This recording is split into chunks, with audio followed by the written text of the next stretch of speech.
셜록 홈즈, 스파이 게임, 아서 코난 도일, 단편 소설. 그날은 8월의 두 번째 날 저녁 8시였다. 세계 모든 역사에 있어서 가장 끔찍했던 날이었다. 어쩌면 누군가는 신께서 자신을 배신한 인간들의 머리 위로 무거운 저주를 내리고 있다고 생각했을 법한 날이었다. 무겁고 답답한 공기 속에는 희미한 기대감 같은 것이 여운처럼 남아있었다. 태양은 오래전에 기울었지만 틈이 벌어진 상처처럼 보이는 핏빛의 붉은 노을의 줄기가 서쪽 먼 하늘에 여전히 놓여 있었다.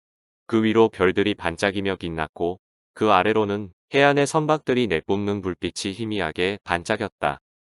두 명의 저명한 독일인들이 정원의 산책길 옆 돌로 된 난간 옆에 서 있었다.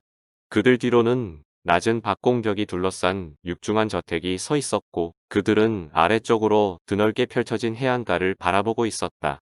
그들은 바로 그 해안에서 이어지는 거대한 석회암 절벽 위 저택 앞에 서 있었다. 그곳은 바로 4년 전 방랑하는 독수리처럼 비행하던 폰 볼크가 내리고 거처로 정한 곳이었다. 그들은 서로 머리를 마주하고 매우 낮고 은밀한 목소리로 대화하는 중이었다. 그들의 머리 아래로 두 개의 시가끝이 이글거리며 불꽃을 피워 올리고 있었다. 마치 사악한 악령이 일렁이는 눈길로 어둠 속 아래를 바라보는 듯 보였다. 이 폰 볼크라는 독일인은 매우 독특한 성격을 가진 사람인 동시에 독일 황제를 위해서 일하는 충성스러운 요원들 중 맞상대를 찾을 수 없는 첩보원이었다. 그의 뛰어난 재능 덕분에 영국에서의 작전이 수립되었을 때 그가 가장 먼저 추천 대상이 되었다.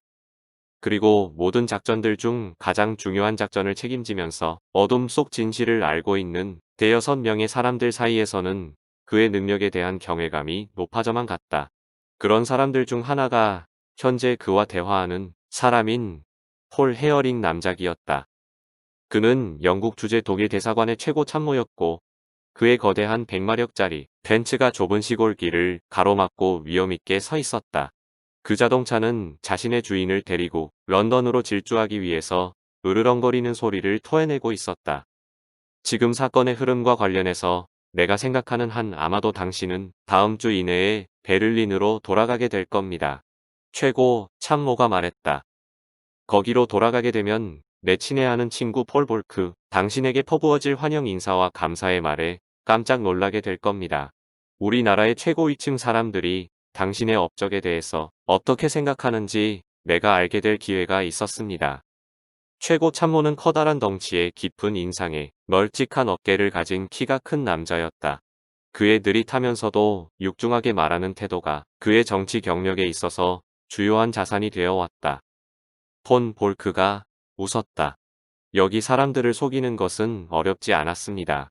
그가 말했다. 이 사람들보다 단순하고 온순한 사람들이 있을 것이라곤 상상하기도 힘들 지경이죠. 나는 그런 점에 대해서는 정확히 모릅니다. 상대방이 생각에 잠겨서 말했다. 그들에게는 이상한 제한선이 존재하죠. 그런 점에서 그들을 관찰할 가치가 있을 겁니다. 표면적인 단순함이 그들에게 익숙하지 않은 사람에게는 덫으로 작용합니다. 대부분 사람들은 그들이 매우 유약하다는 첫인상을 가지곤 합니다. 그런 다음 뭔가에 있어서 그들은 갑자기 경직되고 완고한 태도를 취합니다. 그리고 아마도 당신도 자신이 그런 제한선에 도달한 적이 있다는 것을 잘 알고 있을 겁니다. 그리고 사실에 입각해서 태도를 조율할 필요가 생겨나게 되는 겁니다. 예를 들어서 그 사람들에게는 반드시 지켜야만 하는 편협하고 기이한 관습 같은 것이 존재하죠. 지금 그 말씀은 이른바 올바른 자세 같은 것들을 의미하는 건가요? 폰 볼크가 한숨을 내쉬면서 말했다. 상당한 고통을 겪은 사람의 한숨처럼 느껴졌다. 정말 다양하고 기이한 상황에서 드러나는 영국식 편견을 의미하는 겁니다. 내가 스스로 저지른 최악의 실수들 중 하나를 인용한 예시를 들 수 있겠죠. 물론 당신이 나의 성공적인 업적들에 대해서도 잘 알고 있기 때문에 나는 실수들에 대해서도 거리낌 없이 말할 수 있습니다. 내가 처음 도착했을 때의 일이었죠. 나는 내각 장관의 시골 저택에서 벌어진 주말 모임에 초대받았습니다. 그곳에서 이뤄진 대화들은 정말 무분별하고 가치가 없는 내용들이었습니다. 그래서 내가 말을 좀 많이 했죠. 폰 볼크가 고개를 끄덕였다. 나도 그런 대화를 한 적 있었습니다. 그가 무미건조하게 대답했다. 바로 그 이야기입니다. 그런데 나는 베를린으로 그때의 정보를 정리해서 보냈습니다.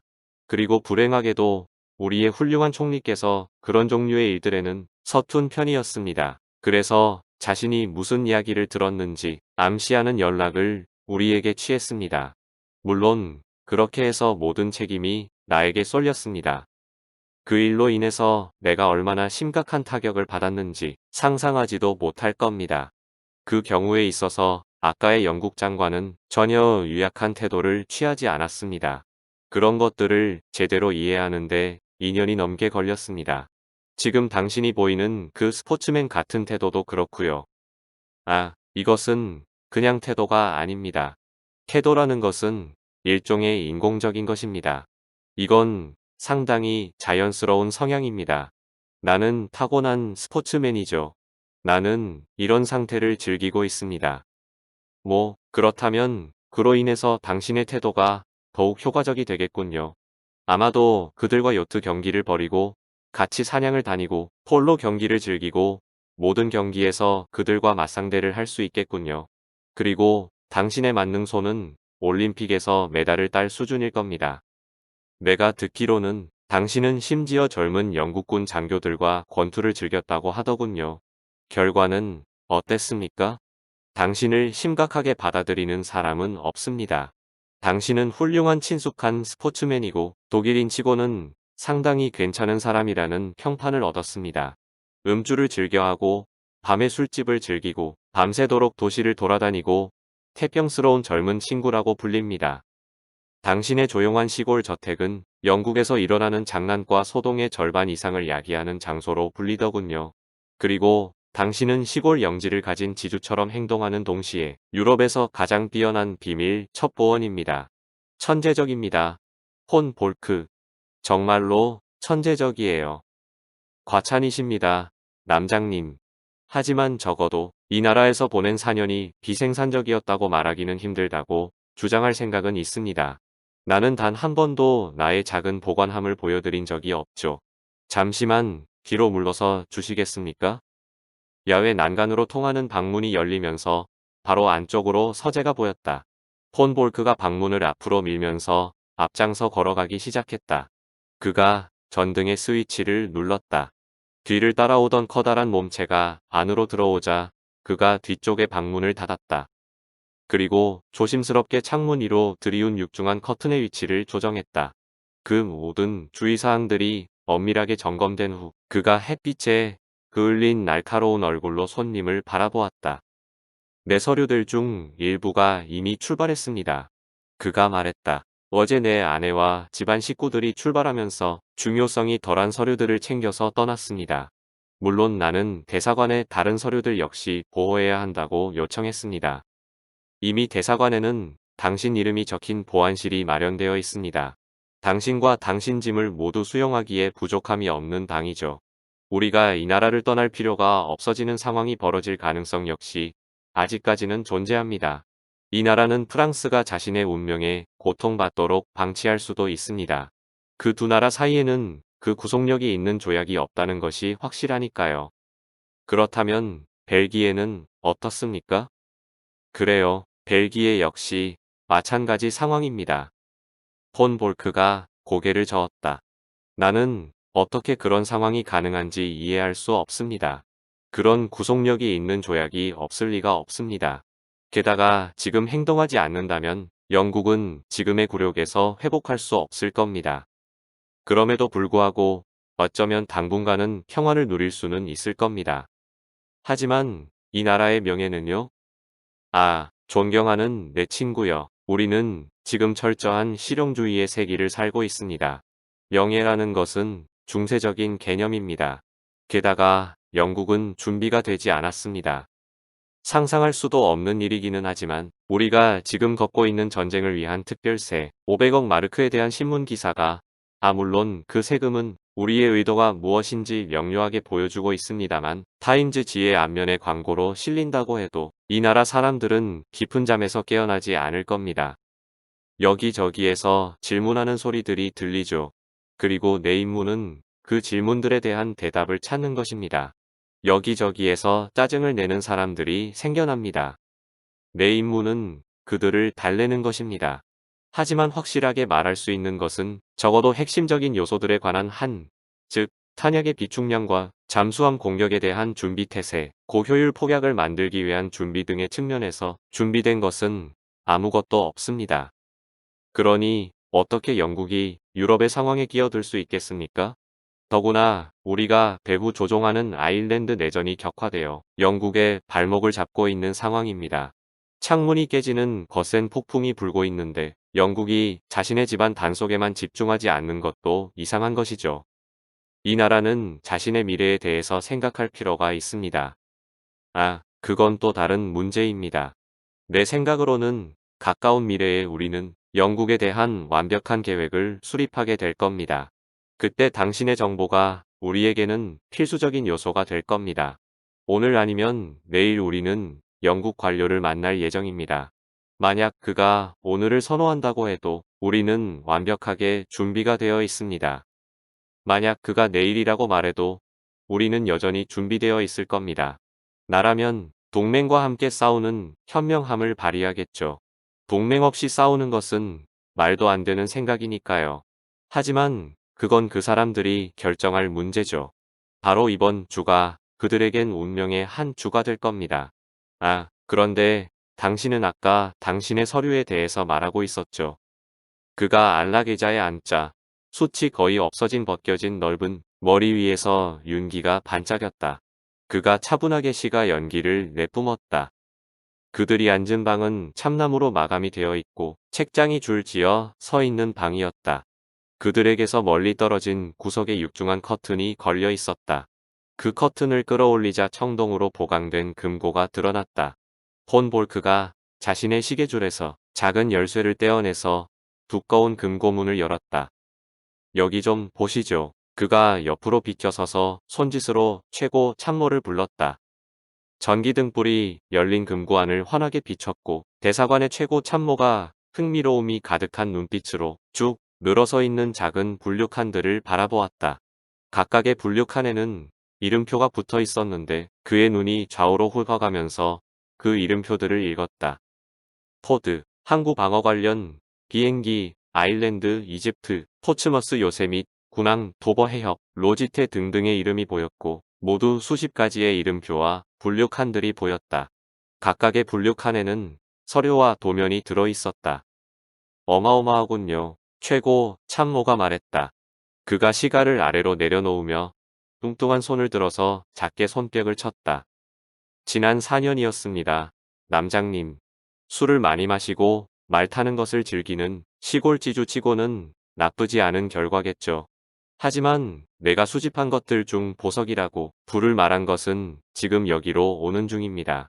그리고 그것들이 도착하는 대로 정리와 분류를 할 준비는 마쳤습니다. 그가 해군 신호체계라고 적힌 이름표와 분류칸을 가리키며 말했다.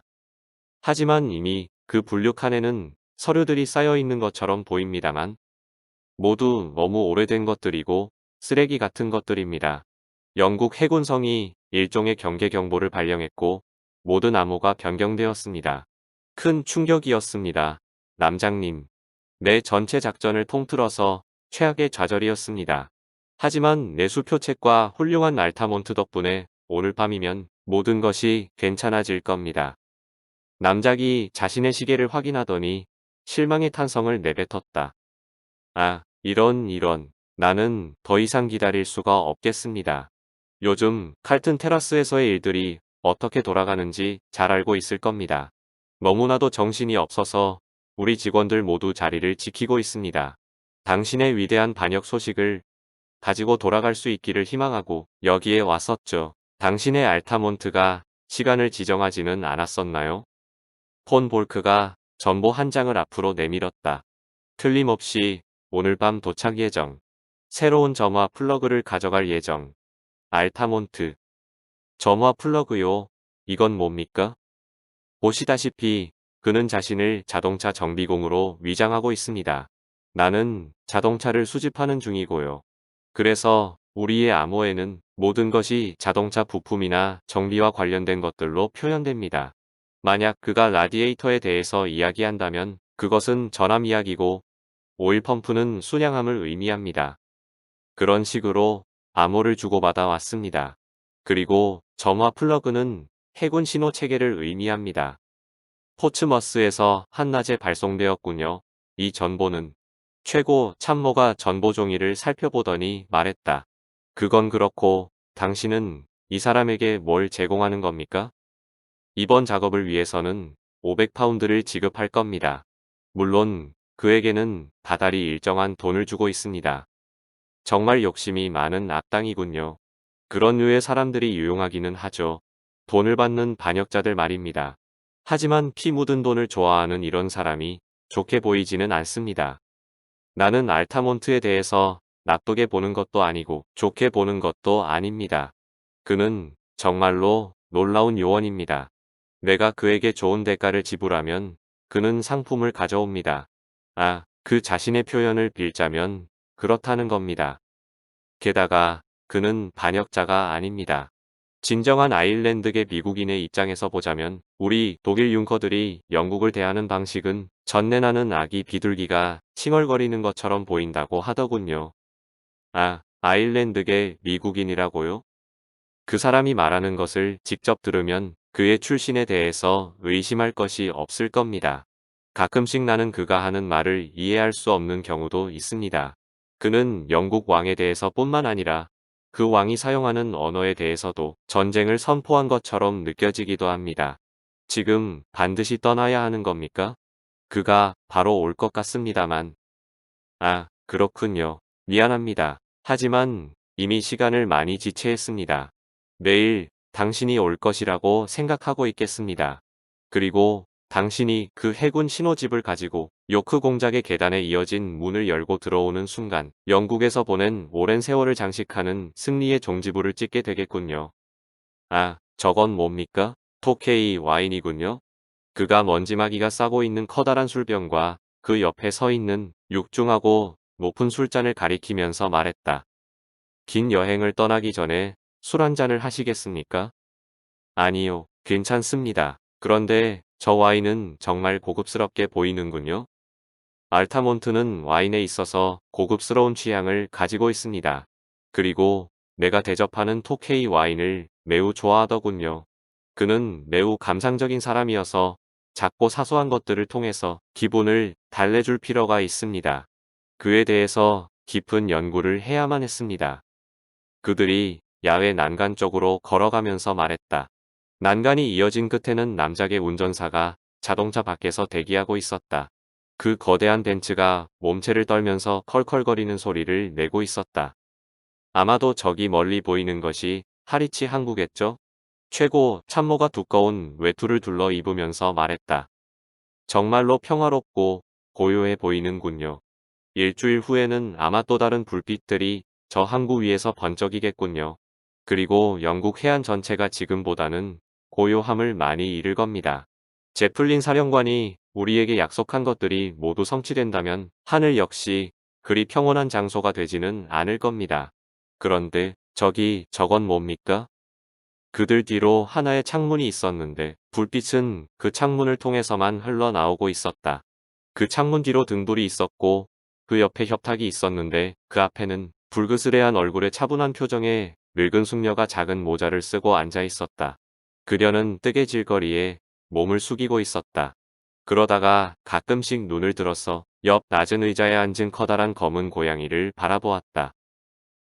저건 마르타입니다. 내가 유일하게 남긴 하녀죠. 최고 참모가 킬킬거리며 만족스럽다는 듯 웃었다. 아마도 그녀는 영국인의 특징을 고스란히 지닌 표본 같이 보입니다. 그가 말했다. 완벽한 자기 몰입과 엄숙하면서도 편안해 보이는 기본적인 분위기가 그렇군요. 그래요. 그럼 나중에 또 만나시죠. 폰 볼크. 그가 마지막으로 손을 흔든 다음 자동차 안으로 올라탔다. 잠시 후 자동차의 헤드라이트에서 뻗어나온 황금색 불빛이 어둠 속을 가로질렀다. 독일 대사관의 최고 참모가 사치스러운 리무진의 푹신한 좌석에 몸을 묻었다. 육중한 자동차가 시골 마을의 좁은 길들을 빠르게 달리는 동안 그는 임박한 유럽의 비극에 생각을 몰두한 나머지 차장 밖으로 지나가는 어둠에 관심을 기울이지 않았다. 자동차가 한창 달리는 중 맞은편에서 작은 포드 자동차 한 대가 그들을 스쳐 지나갔다. 폰 볼크가 천천히 서재로 돌아가는 사이 자동차의 밝은 헤드라이트 불빛의 마지막 흔적이 저 멀리 사라졌다. 그가 아까의 협탁 옆을 지나치는 사이 그녀가 등불을 끈 후 자신의 침실로 돌아갔다는 것을 알아차렸다. 커다란 저택 전체에 적막과 어둠에 퍼져 있는 상황은 그에게는 새로운 경험이었다. 왜냐하면 그는 대가족과 많은 하인들을 거느렸기 때문이었다. 하지만 그들이 모두 안전한 곳에 있다는 것을 떠올리자 그는 안도감을 느꼈다. 하지만 이제 늙은 가정부가 부엌 뒤편 자신의 침실로 가버렸으므로 그 커다란 저택에는 그만 홀로 남았다. 그의 서재 안을 깨끗하게 정리하는 것은 간단하지 않은 일이었다. 그가 정리를 시작했고 불타오르는 서류들의 열기로 인해서 얼굴이 벌개질 때까지 정리 작업은 계속되었다. 서재 안탁자 옆에는 커다란 가죽 가방이 서 있었는데 그는 금고에서 소중한 서류와 도면들을 꺼내서 그 가방 안에 꼼꼼히 챙겨 넣었다. 하지만 그의 민첩한 귀가 멀리서 달려오는 자동차 소리를 들은 순간 그 작업은 즉각적으로 중단되었다. 그 소리를 듣자마자 그가 만족한 듯 한숨을 내뱉었다. 그리고 가방을 가죽끈으로 단단히 고정하고 금고를 닫은 후 자물쇠를 잠갔다. 그리고 야외 난간을 향해서 급하게 나갔다. 그가 나간 순간에 맞춰 작은 자동차가 저택의 정문 안으로 들어오는 모습이 보였다.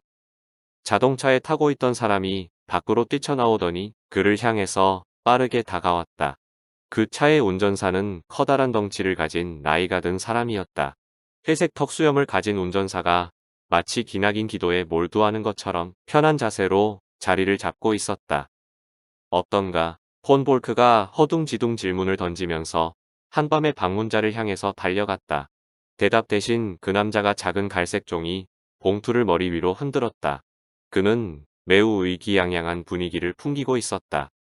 오늘 밤 감사와 환호의 악수를 나눌 수 있을 것 같군요. 그가 외쳤다. 드디어 맛있는 베이컨을 가져왔습니다. 신호집인가? 전보로 말했던 것과 동일한 겁니다. 신호 체계의 모든 것을 남김없이 가져왔습니다. 해군용 수신호기, 전등 신호용 암호, 마르코니 무선 암호 등등입니다. 그리고 괜찮으시리라고 봅니다만 원본은 아니고 복사본을 가져왔습니다. 너무 위험한 임무였거든요. 하지만 이건 정말 진품입니다. 당신이 믿을 수 있는 정보와 서류들입니다. 그가 독일 남자의 어깨를 두드렸다. 그는 친근한 태도로 어깨를 두드린 것이었지만 상대방은 얼굴을 찡그렸다. 들어오십시오. 그가 말했다. 이 집안에는 나 혼자뿐입니다. 나는 이 순간을 오랫동안 기다려왔습니다. 물론 복사본이 원본보다 훨씬 낫죠. 만약 원본이 사라진다면 해군성에서는 그것을 알아차리고 모든 신호 체계를 바꿀 겁니다. 그 복사본에 대해서는 안전하다고 확신하는 겁니까? 절반 정도 타들어간 침에 젖은 시가 조각이 그의 입가 한 구석에 물려 있었다. 그가 앉자마자 성냥을 켜고 시가에 다시 불을 붙였다. 이사 갈 준비를 하는 중이군요. 그가 주변을 둘러보면서 말했다. 이봐요, 선생님. 서재 안 한쪽 구석에 있던 커튼이 위로 올라간 상태였기 때문에 그는 금고를 제대로 볼 수 있었다. 당신이 그 중요한 서류들을 저 금고에 보관하고 있었던 것은 아닐 겁니다. 설마 그렇습니까? 왜 저 금고에 문제가 있다는 말입니까? 세상에나 저렇게 무방비 상태의 발명품을 사용하다니요. 사람들 누구나 당신이 일종의 간첩이라는 것을 알아차릴 겁니다. 게다가 양키 금고털이라면 병따개를 가지고도 저런 금고는 열 수 있습니다. 만약 내가 당신에게 보낸 편지가 저런 말도 안 되는 장치 안에 놓일 줄 알았다면 나는 당신에게 연락을 취한다는 것을 다시 생각했을 겁니다. 하지만 저 금고를 억지로 열기 위해서는 아무리 숙련된 금고털이라도 당황하게 될 텐데요. 폰 볼크가 그의 말을 받아쳤다. 어떤 도구를 사용하더라도 저 금고에 사용된 금속을 자를 수는 없습니다. 하지만 자물쇠를 따면요? 아니, 그것도 불가능합니다. 저건 이중 잠금 장치가 된 자물쇠예요. 그게 어떤 자물쇠인지 들어본 적이 있습니까? 이야기를 듣고 싶군요. 미국인이 대답했다. 그러니까 저 자물쇠를 열기 위해서는 암호 글자뿐만 아니라 일련의 숫자들을 동시에 사용해야 합니다.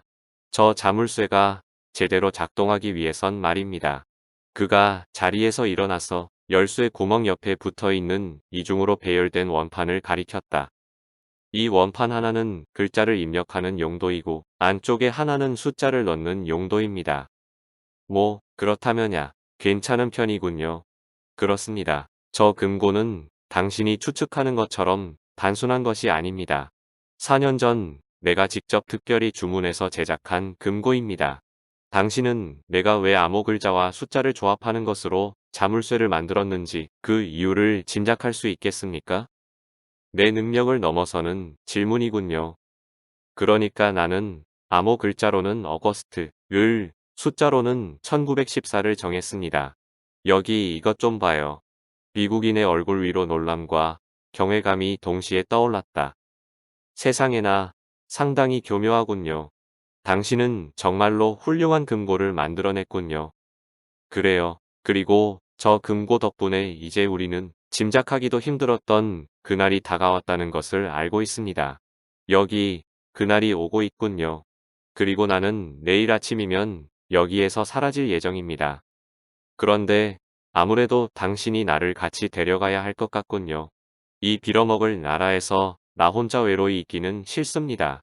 일주일 후 아니면 그 이전에 영국인들이 분연히 일어나서 부산하게 움직일 것 같거든요. 나는 바다 건너편에서 그 광경을 지켜보고 싶습니다. 여기에서가 아니라요. 하지만 당신은 미국 시민 아닙니까? 뭐, 제임스도 미국 시민이었습니다. 하지만 그 역시 포틀랜드 교도소에 갇혀 있습니다. 영국 경찰에게는 그가 미국 시민인지 아닌지는 중요하지 않았던 거겠죠. 여기에서 관철되는 것은 영국의 법이다. 영국인들은 그렇게 말하죠. 어쨌든 제임스 이야기가 나와서 말인데 당신은 당신을 위해서 일한 사람을 보호하는데 그리 열심인 것 같지는 않더군요. 그게 무슨 뜻입니까? 폰 볼크가 날카로운 어조로 물었다. 그러니까 당신은 그의 고용주였잖습니까? 안 그렇습니까? 그러니 그 사람이 쓰러지지 않도록 돕는 것이 당신 일 중 하나여야 했겠죠. 하지만 많은 사람들이 실패해서 잡혀갔고 당신은 그 사람들을 구해내려는 시도조차 하지 않았잖습니까? 제임스 것만 해도 그건 제임스 그 자신의 잘못이었습니다. 당신도 아마 잘 알 겁니다. 그는 임무를 수행하면서 너무 자기 마음대로 행동을 했습니다. 제임스가 텅 빈 머리를 가졌기는 했죠. 좋아요. 그 점은 당신 말이 맞다고 하죠. 그런데 홀리스건도 있잖습니까? 그 사람은 미쳤었어요. 물론 시간이 흐를수록 그가 조금 이상해진 것은 맞습니다. 아침부터 저녁까지 수백 명도 넘는 사람들이 주변을 둘러싸고 자신을 잡으려고 난리를 쳐대는 것을 견디다 보면 정신병원에 가는 일도 일어날 수 있을 겁니다. 하지만 또 다른 경우가 있습니다. 스타이너의 경우를 생각해 보면 폰 볼크가 격렬하게 몸을 떨면서 반응했다. 그의 붉은 혈색의 얼굴이 그림자처럼 창백해졌다. 스타이너가 어떻게 된단 말입니까? 그러니까 경찰에서 그를 잡았습니다. 그게 다입니다. 경찰이 어젯밤 그의 가게를 습격했습니다. 그리고 그 자신과 그가 가지고 있던 서류 모두 지금은 포츠머스의 헌병대에 가 있죠. 이제 당신이 떠나면 그 불쌍한 친구는 혼자서 책임을 져야 할 겁니다. 아마도 종신형만 면에도 운이 좋다고 할 수 있을 겁니다. 바로 그 이유 때문에 당신이 여기를 떠나는 순간 나도 바다 건너로 가기를 원하는 겁니다. 폰 볼크는 자제력과 정신력이 뛰어난 사람이었다. 하지만 이 소식이 그를 뒤흔들고 있다는 것은 너무나도 명백해 보였다. 그들이 어떻게 스타이너까지 추적해 들어온 겁니까? 그가 혼자서 중얼거렸다. 정말 지금까지 있었던 최악의 타격이군요. 뭐, 그렇지만 이제 그것보다 더 안 좋은 것도 대비를 해야 할 겁니다. 왜냐하면 내 생각에는 그들이 나에게서도 그리 멀지 않은 곳에 있기 때문이죠. 그게 무슨 말도 안 되는 소리입니까? 거의 확실합니다. 우리 하숙집의 집주인 프레턴 부인이 장을 보러 나갔다가 나에 대한 질문을 받았다고 하더군요. 그래서 그 말을 들었을 때 나는 도망쳐야 할 시간이라고 생각했습니다. 하지만 나는 알고 싶군요. 도대체 경찰들이 이런 것들에 대해서 어떻게 알게 된 것입니까? 내가 당신과 함께 일한 이후 스타이너가 체포된 5번째 사람입니다. 그리고 내가 지금 당장 도망치지 않는다면 그 사람 이후 6번째로 체포될 사람의 이름도 알고 있죠. 당신이라면 지금 이 사태를 어떻게 설명하겠습니까? 당신을 위해서 일한 사람들이 이런 식으로 쓰러지는 것에 대해서 수치심을 느껴본 적은 있습니까? 폰 볼크의 얼굴이 핏빛의 진홍색으로 물들었다. 당신, 어떻게 감히 그런 식으로 말을 할 수 있지? 이봐요. 만약 내가 대담하게 일을 처리하지 않는다면 나는 당신과 함께 일하지 않았을 겁니다. 하지만 내 마음속에 무슨 생각이 드는지 그냥 직설적으로 말하죠. 내가 들은 바로는 당신 같은 독일 정치가들은 자신들의 요원들이 해야 할 일을 마치면 한치의 후회도 없이 요원을 쫓아낸다고 하는 말을 들었습니다. 폰 볼크가 자리에서 벌떡 일어났다. 지금 당신은 내가 내 요원들을 스스로 밀고 했다는 말입니까? 어떻게 감히 그런 헛소리를 내 눈앞에서 한단 말입니까? 나도 그런 이야기에 집착할 생각은 없습니다. 하지만 어딘가에 밀고자나 이중 간첩이 있는 것만 확실합니다. 그리고 그 새는 구멍이 어디에 있는지 알아내는 것은 당신이 할 일입니다. 어쨌든 나는 이제 더 이상 위험을 무릅쓸 생각이 없습니다. 나는 작은 네덜란드 같은 곳이면 충분합니다. 빠르면 빠를수록 좋겠죠. 폰 볼크가 드디어 화를 사겼다. 바로 승리의 순간을 눈앞에 둔 지금 이렇게 말다툼을 하기에는 우리는 굉장히 오랜 시간 동안 동지로서 일해왔습니다. 그가 말했다. 당신은 온갖 위험을 무릅쓰고 멋진 일들을 성취해 왔습니다. 그리고 나는 그 사실을 잊지 않겠습니다. 무슨 수를 써서라도 네덜란드로 가십시오. 그리고 로테르담에서 뉴욕으로 가는 배를 타십시오. 지금 당장 가십시오. 지금으로부터 일주일 후에는 대서양을 횡단하는 그 어떤 배도 안전하지 않을 겁니다. 이제 그 신호집을 줘요. 내 짐에 챙겨 넣어야 하니까. 미국인은 여전히 작은 봉투를 손에 쥐고 있었다. 그는 그것을 내놓을 생각이 없는 듯 보였다. 현찰은 어디 있습니까? 그가 물었다. 뭐라고요? 돈 말입니다. 보상금요. 당신이 말한 500파운드 말입니다. 해군 포병 장교가 막판에 너무 지저분하게 굴었습니다. 그래서 결국 나는 추가로 100달러를 줘야만 했습니다. 아니라면 당신이나 나야 여기에서 이렇게 한가하게 앉아있지 못했을 겁니다. 아무 소용없어. 그가 외쳤어요. 하지만 결국 100달러를 얹어주니 효과가 있긴 하더군요. 그렇게 생각해보면 최종적으로 나는 200달러를 쓴 겁니다. 그러니 나 역시 내 몫을 받지 않고는 이걸 내줄 수 없습니다. 폰 볼크가 씁쓸한 미소를 지었다. 당신은 나의 명예에 대해서 높게 평가하지 않는군요.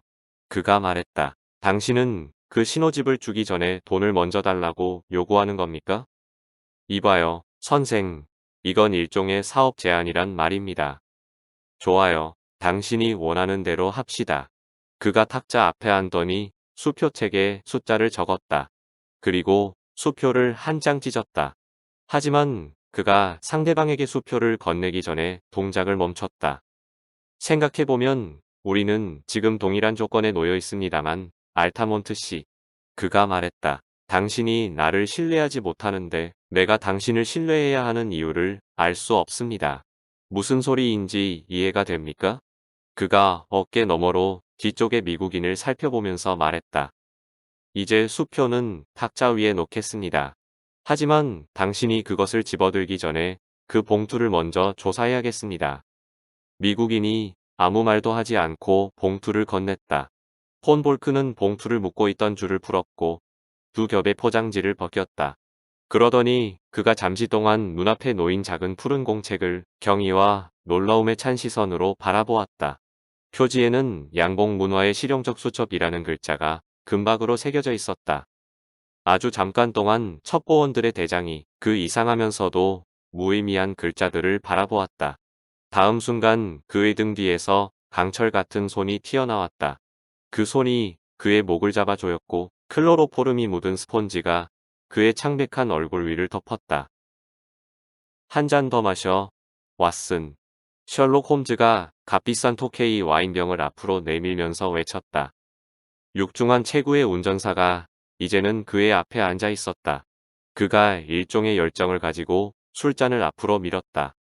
이건 정말로 좋은 와인이야, 홈즈. 정말로 주목할 만한 와인이지.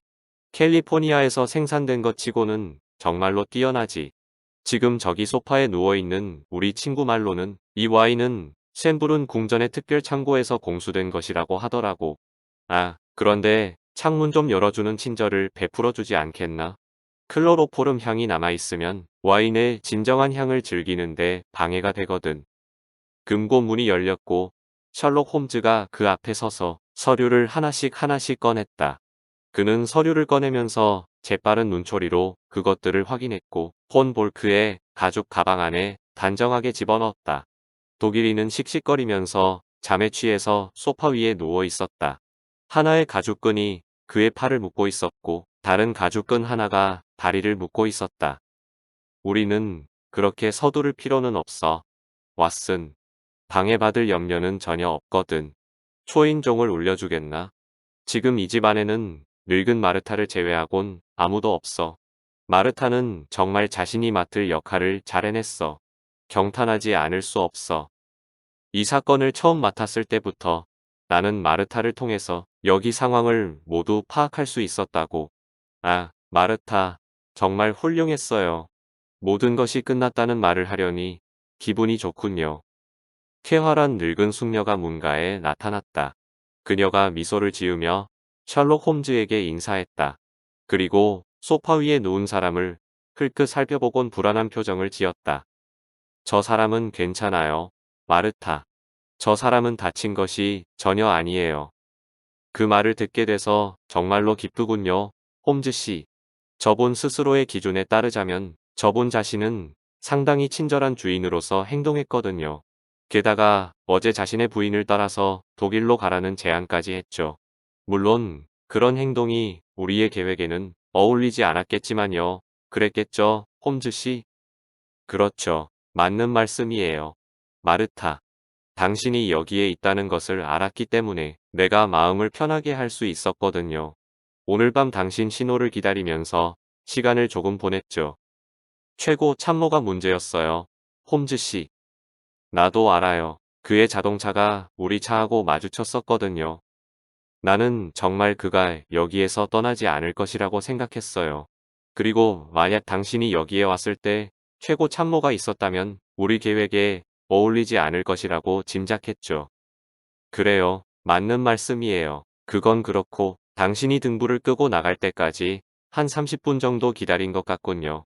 물론 해안이 조용해지는 것도 기다렸고요. 이제 당신은 내일 아침 런던에서 나에게 보고를 해주면 돼요. 클레리치 호텔에서 보죠. 좋아요, 홈즈 씨. 아마도 당신은 지금 떠날 준비가 되어 있을 것 같군요. 맞죠? 맞아요, 홈즈 씨. 오늘 그는 모두 7통의 편지를 붙였어요. 평소와 마찬가지로 나는 그 편지의 수신 주소들을 모두 가지고 있어요. 좋아요, 아주 좋아요, 마르타. 내일 아침 당신과 함께 그 주소들을 살펴보겠어요. 잘 가요. 그가 늙은 숙녀가 사라지는 것을 지켜보면서 말했다. 이 서류들은 엄청나게 중요한 것들은 아니야. 왜냐하면 이 서류에 담긴 정보들은 이미 아주 오래전에 독일 정부에 전달되었을 거야. 이 나라 밖으로 빼돌리기에는 너무나도 위험했던 원본 서류들만 남아있는 거겠지. 그렇다면 이것들은 쓸모가 없겠군. 나라면 그렇게까지 과도한 결정을 하지는 않겠어, 왓슨. 적어도 이 서류들을 보면 우리 쪽 사람들 입장에서 어떤 것이 알려졌고 어떤 것이 알려지지 않았는지 판단할 수 있을 거야. 대신 확실한 것은 이 서류들의 대부분이 나를 통해서 여기로 보내졌다는 것이지. 그리고 내가 얼마나 철저하게 신뢰할 수 없는 첩보원이었는지에 대해서는 덧붙일 필요도 없겠지. 내가 노년을 맞이할 즈음 내가 제공한 가짜 기뢰 지도를 가지고 독일 순양함이 솔렌트 해역을 헤매고 다니는 모습을 본다면 더할 나위 없는 영광이 되겠지. 하지만 왓슨, 그가 하던 일을 멈추고 자신의 오랜 친구의 어깨를 잡았다. 하지만 밝은 빛 속에서 자네를 본지 너무 오래됐군. 그 세월 동안 자네는 어떻게 변했나? 자네는 언제나 똑같이 쾌활한 소년처럼 보인단 말이야. 지금 나는 20년은 젊어진 것 같이 느끼고 있어, 홈즈. 최근 들어서 자네 전보를 받았을 때보다 행복했던 적이 드물었지. 자동차를 가지고 와서 하리치에서 자네를 만나자는 전보였지. 하지만 자네야말로 거의 변하지 않았군, 홈즈. 그 끔찍한 염소, 수염만 제외한다면 말이야. 이봐, 왓슨, 이건 내가 조국을 위해서 행한 고귀한 희생이라고. 홈즈가 자켓 칼날을 위로 끌어올리며 말했다. 내일이면 이 모든 것은 그저 끔찍했던 기억으로만 남을 거야. 머리를 자르고 몇 가지 피상적인 변장만 하면 나는 내일 아침 클레리치 호텔에 정상적인 모습으로 나타날 수 있어. 이 미국인 행세를 하던 시절 이전과 마찬가지로 말이야. 그리고 한 가지 양해 좀 해줘, 왓슨. 아무래도 이 아일랜드계 미국인 행세가 완전히 끝나기 전까지는 내 영어 실력이 영구적인 손상을 입은 것이 아닌지 걱정이 될 것 같군. 하지만 자네는 은퇴를 했었잖아. 사람들 이야기론 자네는 사우스 다운스로 가서 작은 농장을 운영하면서 벌들과 책으로 둘러싸인 은둔의 삶을 살고 있다고 했어. 나는 그런 말들을 들었다고. 맞아. 정확히 그랬지. 왓슨. 그리고 여기 바로 이 자리에 내 은퇴 후 평안했던 삶의 열매가 놓여 있어. 이것이야말로 내 노년의 최고의 걸작이야. 그가 탁자 위에서 책을 집어 올려서 그 제목을 크게 읽어내렸다. 양복 문화의 실용적 수첩, 여왕벌의 분리 현상에 대한 관찰. 나 혼자서 이 책을 모두 썼어. 열심히 일하는 벌떼들을 보면서 보낸 고단한 낮들과 애수어린 밤들의 기록이 바로 이 책에 모두 담겼어. 그 시간은 런던에서 범죄자들을 관찰하고 감시하면서 보낸 시간만큼이나 값진 경험이었지. 하지만 어떻게 다시 이 일을 하게 된 건가? 아, 그래. 내 스스로 생각해봐도 정말로 신기하고 놀라운 일이었지. 외무부 장관만이 내 누추한 농장에 방문했다고 하더라도 나는 그냥 거절할 수 있었을 거야. 하지만 수상까지 같이 찾아온 바람에 나는 이 일을 그냥 넘길 수 없게 되었지. 그래, 사실은 왓슨, 저기 소파에 누워있는 신사부는 우리나라 사람들에게는 약간은 과도할 정도로 좋은 사람이야. 그는 자신의 일가를 이룬 사람이라고 할 수 있어. 일들이 잘못되어 가는데 아무도 그 일들이 잘못되어 가는 이유를 파악할 수 없었어. 첩보 요원들이 수배자 명단에 오르거나 체포되었어. 그리고 그 모든 일들 뒤에는 매우 강력하고 집중화된 힘이 하나 존재한다는 의심이 강하게 제기되었지. 그 힘이 무엇인지 추적해야 할 필요가 절대적으로 제기되었지. 그렇게 해서 나에게까지 그 사안을 조사해달라는 압력이 가해진 것이지. 나도 2년이 걸렸어, 왓슨. 하지만 그 시간은 나에게는 흥분을 불러일으키지는 못하는 시간들이었어. 그 말이 무슨 의미냐 하면 말이야. 우선 나는 그 2년의 순례를 시카고에서 시작했어. 그리고 버팔로에서는 아일랜드 독립을 위한 비밀 결사 단체에 들어가서 활동했고 스키바렌으로 옮겨가서 경찰들과 심각한 갈등을 일으켰지. 그렇게 해서 결국 폰 볼크의 휘하에서 일하던 요원의 눈에 들었어. 그 사람이 여기 신사분에게 나를 믿음직한 사람으로 소개한 거지. 정말 복잡한 과정이었어, 왓슨. 그리고 그가 나를 신뢰하기 시작한 이래 그의 모든 계획들이 아주 조금씩 조금씩 잘못되어 가기 시작했고 휘하의 최고의 요원들 중 5명이 감옥에 갇혔지. 나는 모든 기회를 노려왔고 왓슨, 그 기회들이 무르익을 무렵이 되면 그것들을 활용했지. 아, 그래요, 신사분. 정말로 당신은 뛰어난 간첩이 맞아요. 그 마지막 문장은 폰 볼크에게 하는 말이었다. 꽤 오랜 시간 숨을 헐떡이고 눈을 깜빡이던 그가 겨우 정신을 차리고 가만히 누워서 홈즈의 말을 듣고 있었다. 홈즈가 그를 아는 척 하자 이제 그가 거센 독일어 욕설을 토해냈고 그의 얼굴이 흥분으로 심한 경련을 일으켰다. 포로가 계속해서 욕과 저주를 퍼부었지만 홈즈는 금고 속 서류들을 재빨리 훑어보는 것을 계속했다. 비록 음악적이라고 할 수는 없지만 독일어는 그 어떤 언어보다 표현력이 강하기는 하지. 폰 볼크가 기운이 다해서 겨우 웅얼거리는 소리로 욕을 하게 되자 홈즈가 그를 지켜보면서 말했다. 그가 복사된 도면 한쪽 구석을 바라보더니 그것을 상자 안에 집어넣기 전에 경탄을 했다. 또 이 서류 덕분에 새를 한 마리 더 새장에 가둘 수 있겠군. 나는 해군의 격리계장이 이런 수준의 악당인 줄은 생각하지도 못했어. 물론 꽤 오랫동안 그를 주의 깊게 지켜보고 있기는 했지만 말야. 폰 볼크 씨, 당신은 우리에게 대답하고 설명해 줄 것이 굉장히 많습니다. 우리의 포로가 억지로 힘을 써서 소파 위로 윗몸을 일으켰다. 그리고 경악과 혐오가 뒤섞인 기이한 시선으로 사냥꾼을 바라보았다. 당신하고는 정말로 솔직하게 이야기를 해야겠군. 알타몬트. 그가 일부러 한 단어씩 힘을 주어 말했다. 내 삶을 송두리째 바쳐야 한다고 해도 정말로 당신하고는 솔직하게 이야기를 해야겠어. 정말로 달콤하고 익숙한 옛날 노래군요. 홈즈가 대답했다. 지금은 지나간 그 옛날 굉장히 많이 들었던 노래 가사죠. 지금은 돌아가신 애처로운 모리아티 교수의 애창곡이기도 했죠. 세바스찬 모란 대령 역시 그 노래를 좋아했다고 알려져 있어요. 하지만 지금 나는 사우스 다운스에서 벌을 기르며 평화롭게 살고 있답니다. 빌어먹을 자식, 이 비열한 이중간첩 같으니라고 독일인이 외쳤다. 가죽끈에 묶인 팔과 다리를 뒤흔드는 그의 분노한 눈빛에서는 살기가 뿜어져 나왔다. 아니, 그렇게까지 최악의 상황은 아니에요. 홈즈가 미소를 지으면서 말했다. 내가 아까 말한 사실에서 당신도 추측할 수 있겠지만 시카고 출신의 알타몬트라는 사람은 존재하지 않아요. 나는 한때는 그였지만 이제 그는 사라졌답니다. 그렇다면 당신은 누구지? 내가 누구인지는 정말로 사소한 문제에 불과하죠. 물론 당신은 그 문제에 흥미를 보이는 것 같지만요. 아, 그런데 이 말은 하나 해둬야겠군요. 폰 볼크 씨. 내가 당신네 가족과 알게 된 것은 당신이 처음은 아니에요. 나는 과거의 독일에서 상당히 많은 일들을 해왔고 아마도 내 이름이 당신에게도 친숙할 수도 있겠군요. 정말로 그 이름을 알고 싶군. 프러시아 귀족이 우울한 어조로 말했다. 아이렌 아들러와 보헤미아의 왕이 이혼을 하도록 만든 사람이 나예요. 아마도 당신의 사촌 하인리히가 왕실 경호대에서 근무하고 있던 시기였죠. 그리고 당신의 어머니의 큰오빠인 폰 운트추그라 펜슈타인 공작의 목숨을 구한 것도 나였죠.